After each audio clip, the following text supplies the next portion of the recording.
The latest episode on my true crime channel is about Craig Freer, who just up and disappeared after leaving his girlfriend's house. It's a very interesting case and the links are below. Hi Donovan. This pains me to tell this story, but I feel like I have to, as the anniversary of this event is coming up in August. This happened back in 2013, when a friend of mine and I went hiking for his 55th birthday at Yosemite National Park. We went hiking there every year for his birthday since we both turned 40 and would camp there also. We started out early that morning on the Yosemite Valley Loop Trail. My friend was telling me about his new job that he got working for this company who does managed IT services. He had only been there for 2 weeks, but it seemed like things were going pretty well. When we got to one of the lookout points, my friend wanted to take a selfie to show to his girlfriend. After we took a couple photos, we started back down the loop. The strange thing is there weren't many people there that day. I go to Yosemite quite often and it's always packed, but that day it wasn't. So as we're heading down the trail to return to our camp, my friend steps off the trail to take a leak. This is where things got really weird. I was looking at my cell phone checking my emails when he went to take a leak, but out of the corner of my eye, I see him walk off the trail and just disappear. He didn't go deep into the woods at all, like literally 10 feet off the trail, and I see him just morph into the background. It was the weirdest thing. It was like he stepped through a portal or something. I started freaking out when he wouldn't answer, and I was telling my friend to come back, but he was nowhere to be found. After searching about 30 minutes or so with no signs of him anywhere, I called the park and told them what happened. They had a full-scale search for him and had the sniffer dogs out there too. The scent for him just stopped 10 feet off the trail where he disappeared. They searched for him for 2 weeks before they downgraded the search effort, and no trace of him was ever found. There was coverage about this on a few local news stations, but it never made the national news. I still to this day can't figure out what happened to him or what I really saw that day. I miss him dearly every day, and I wanted to share this story. My cousin and I were out camping solo for the first time since we graduated high school in 2000. We've gone with our families before on big trips, but wanted to get out by ourselves. This was like 2 weeks after graduation, and our parents bought us some new camping gear as a gift. My cousin Jeff was heading to college on the West Coast, so this trip was a big deal. We wouldn't be seeing each other for a while. We decided to go camping in the Bitterroot Mountains of Montana. It's a remote area, but we had cell service and even Wi-Fi at the campground, so we weren't completely out of touch with civilization. We were camping for 3 days, and it was the first night when all this weird stuff started happening. We were sitting around the campfire and talking about our plans for college and stuff like that. It was getting late, around 10 or 11 p.m., so I started to get sleepy. Jeff was already asleep on his sleeping bag, so I decided to head to my tent and hit the hay. I think I was asleep for maybe about an hour when I woke up to a loud noise outside. It sounded like something heavy falling on the ground, like a rock fell off a cliff or something. Not immediately in the camp, but close.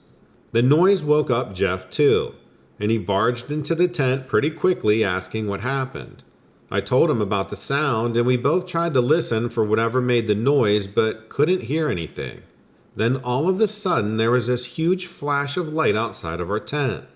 It lit up everything inside and we could see each other clearly. It was super bright.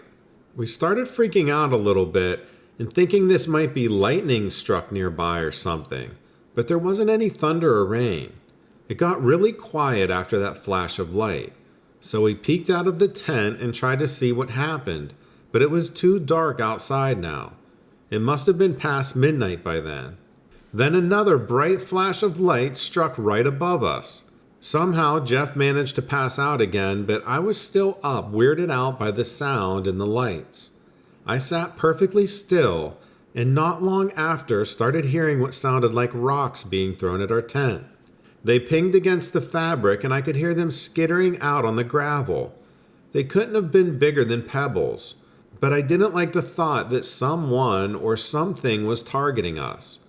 Whatever it was doing, this stopped after about 10 minutes or so, then left us alone until morning came at 7 a.m. I didn't really sleep that night, instead just dozing and jerking awake pretty often. We packed up our stuff as soon as it got light out because we wanted to get away from whatever messed with us the night before. Jeff wasn't as bothered as I was with the whole thing, but I'm not sure what could have made lights that bright in the area. I kept an eye on the news for a few days, but didn't see reports of any construction or anything like that. Since then, I go camping with larger groups just in case. In July of 2008, I took a week off of work and was camping in the Great Smoky Mountains National Park, at the campground called Deep Creek. I was camping alone and staying at the far end of the campground. It was late fall and there were only a few other people camping in the park. The weather had been rainy for several days prior to my encounter. The evening of the encounter was clear and cool with no wind. I had a fire going in my ring and I cooked dinner on it. After dinner, I sat by the fire and read a book until dark. It was between 8 and 9 p.m. when it got dark enough that I couldn't read without using a flashlight. I put out the fire and went to my camper where I brushed my teeth and washed up a little bit, and changing before I returned back to the edge of the woods about 20 feet from my camper. I love having a camper for convenience, but chilly fall nights are my favorite, and I planned to sleep out under the stars in a hammock. I sat there for about 20 minutes at the edge of the woods, just taking in the quiet of the night, when I heard something come from behind me. It sounded like someone walking through dead leaves and twigs snapping as they approached. This was definitely weird since it was really late and I'd be surprised if anyone was walking around the campground. But the rangers usually do rounds, so I was thinking maybe they just wanted to come in a little closer and check in. I sat still and listened. When whatever it was got close enough for me to hear the footsteps crunching on the leaves, I turned around to see what was approaching me and saw 5 people walking single file through some thick brush towards me, coming up from a creek bed which runs along one side of my campsite. Immediately I was on edge as they didn't look like normal campers out for a walk before bed. They all wore dark-colored hooded robes that covered their entire bodies except for their hands, feet, and faces. The robes seemed to be made out of some kind of heavy canvas material with large, deep pockets sewn into them. I half stood up, ready to go back to my camper in case anything weird happened. As these 5 people approached me, I could see that they ranged in age from a young teenager to an older man who looked to be in his 60s. All of them had very pale white skin and seemed to have no body fat on them whatsoever. Even with the big robes, I could tell that they all appeared very gaunt and could make out every rib and vertebrae sticking out of the people closest to me. As these 5 people approached me, I stood up and asked if they needed any help or directions, praying that a ranger would come around soon and interrupt whatever the heck this was. The person closest to me stopped walking when he was about 10 feet away from me, turned around and looked at the others for a moment, but he didn't say anything.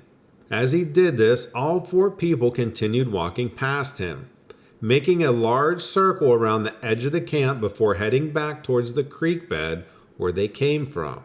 When the last one passed, the person in front of me turned around again and began walking slowly towards me.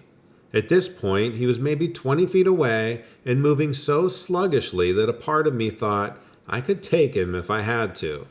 When he got within 6 feet of me, I noticed that he was carrying something in his hands, but it was too dark for me to make out what it was. He also appeared quite frail and sickly looking with sunken eyes, cheeks, nose, and forehead. His lips were very dry and cracked, open enough to reveal very small teeth that looked weirdly like they were sharpened. I took a step back at the sight because it was so unusual. How do you even sharpen human teeth? He seemed to sense my unease and looked towards the woods, but the sound of the group moving through the leaves was gone. We were either alone or they were watching. He seemed uneasy for a few moments as he swayed from side to side. I glanced down to see that he had a small knife in his hand, almost like a pocket knife. Immediately, I scrambled back towards the camper, but he held up his hand as if to calm me down. I hesitated but braced my feet apart and brought my fists up just in case. The kid looked panicked then, like he didn't want to be in this situation. He quickly dropped the knife in the dirt and hurried towards the woods where his friends had disappeared into. I waited a few minutes in silence before moving. Snatching the knife off the ground, I decided to leave my hammock and went straight back for the camper. I had the spot until the next day, but I went into the camper, locked it up, and started it up and got out onto the main road.